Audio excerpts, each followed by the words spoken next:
ಪ್ರತಿನಿಧಿಸ್ತಕ್ಕಂಥ ಪೂಜಾ ಸ್ಥಳದ ಏನಿದಾವಲ್ಲ, ಮಂದಿರ್ ಅಂದ್ರೆ ಟೆಂಪಲ್ ಅಂತ ಹೇಳ್ತೀವಿ ಇಂಗ್ಲಿಷ್ನಾಗ.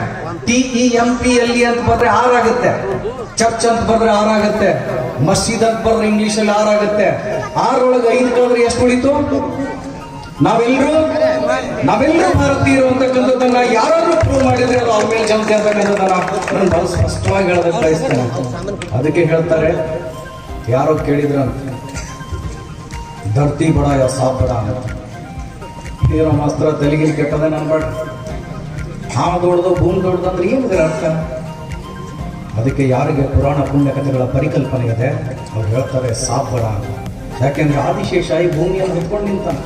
तो साफ बड़ा तो शिवा का गले में क्यों पड़ा? अरे हाँ दौड़ ಅಂತ ಹೇಳ್ತೀರಿ, ಮತ್ತೆ ಶಿವ ಬಡ ಯಾಕೆ ಬಿತ್ತು? तो शिवा बड़ा तो हिमालय में क्यों पड़ा? तो हिमालय बड़ा तो हनुमान के हाथ में क्यों पड़ा? तो हनुमान बड़ा तो राम के पाँव में क्यों पड़ा?